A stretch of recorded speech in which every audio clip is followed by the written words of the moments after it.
obviously, being without DeMarcus Elliott probably wasn't great going up against a team like Wisconsin. What were the downstream effects of that, and how do you think you guys were able to manage playing run defense the way you did, without a guy like that in the middle? Was it C.J. Person? Was it CO? Like, who Jonathan King? Like, who really picked up their game to be able to allow you guys to do what you did? Yeah, it's a good question. I mean, you never want to lose your starting nose guard going into Wisconsin week. Those guys, as I think Micah McFadden put it, they look like mountain ranges when they walk up to the line of scrimmage. But I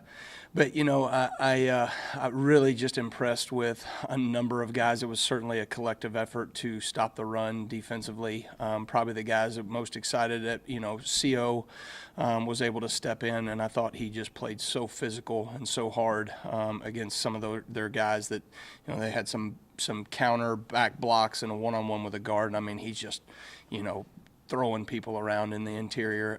And then probably most excited about what C.J. Person and John King both did at the defensive end position. We went to a bigger personnel package when they got into their 12 and 21 pictures, which was primarily what we saw most of the game. And C.J. played the defensive end spot to the field, and John played kind of our hybrid bull outside backer, even dropped in the coverage some, and just both of them played very physical, very violent. So for those young guys to step up in that moment and produce on the level that they did was a big step for us as a defense, and certainly for a defensive line unit. All right, Zach, then Sammy. I guess I wanted to ask something a little scheme-oriented. You guys have had just a ton of success with that sort of nickel blitz, or I don't know if I know Taiwan calls it a nickel.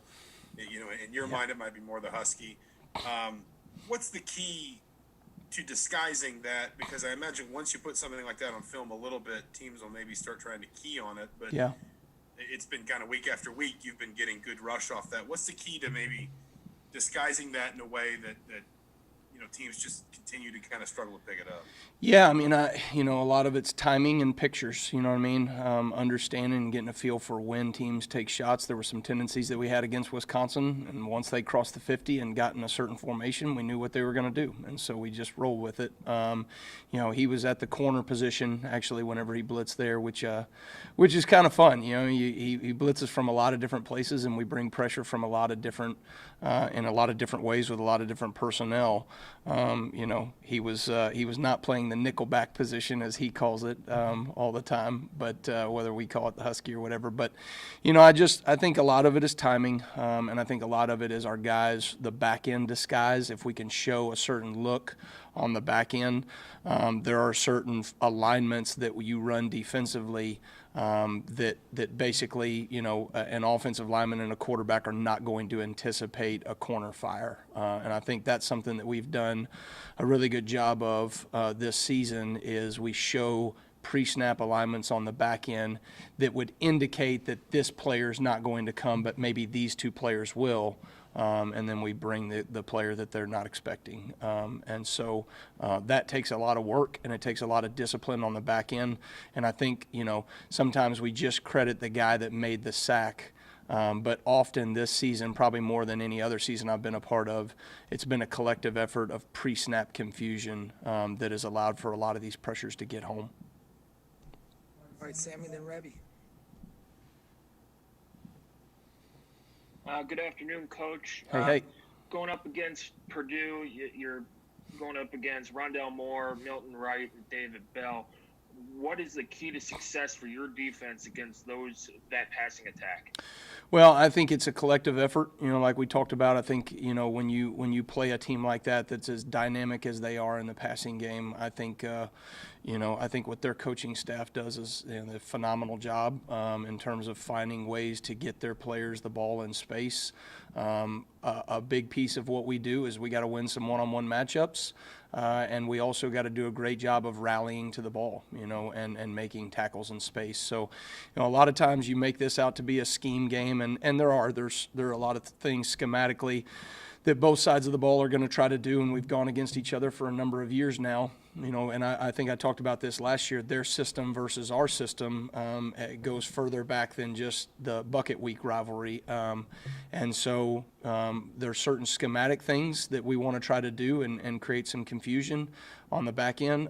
But ultimately it comes to being able to fundamentally tackle in space. And I think that probably is one of the best things their offense does, is they force you to make those plays in space.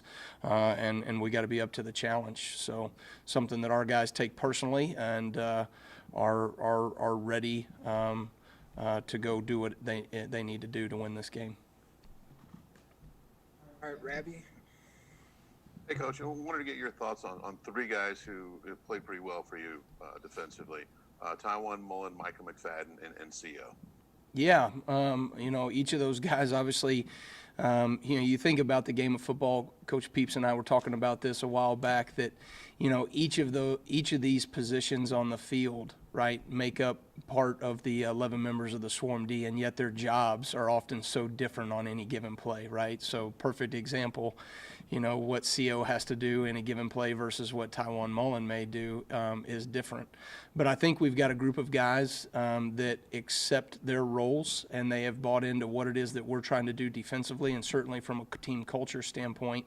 But you look to those three guys and their abilities to maximize their skill set within the framework of what we ask them to do. And CO just continues to get better from a discipline standpoint. He's getting more physical, more tough week in and week out, and attacking blocks with his hands, and just his block recognition has improved week in and week out. And that to me is half the battle as a defensive lineman, maybe more than half the battle, is being able to anticipate a block concept and defeat it with your hands and feet. Micah McFadden is just, continues to grow in wisdom in our defense, and certainly his instincts and wisdom or skill set have always been impressive. But as he knows more and more about what's going on within our defense, and then anticipating what the offense does, he's creating more and more plays. And his ability to play coverage and fit the run, and his pressure ability and rush ability has just been has really been phenomenal this season. And then the last guy you think about, Taiwan Mullen, just his versatility and the things that we ask him to do, both from the corner spot, from the nickel position, and both in coverage and bringing him in pressure. He's just so savvy. You look at really the difference in the game was the third down stops that we had in the red zone, and both those plays were pass breakups that he made, just phenomenal plays on a fade route out there. And so he's just a very gifted player that continues to grow in wisdom, and I've said it before, when you match instincts like that with wisdom and recognition of offense, you've got a pretty dang good player. Kevin, then Peaks.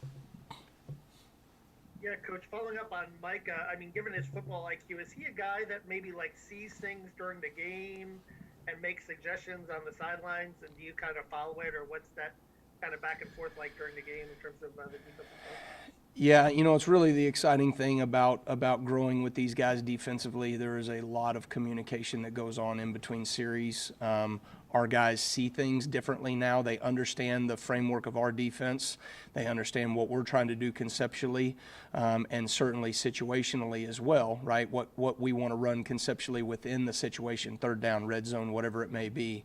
And I think I talked about this with you guys before. Most of our time is spent on offensive recognition during our week of preparation.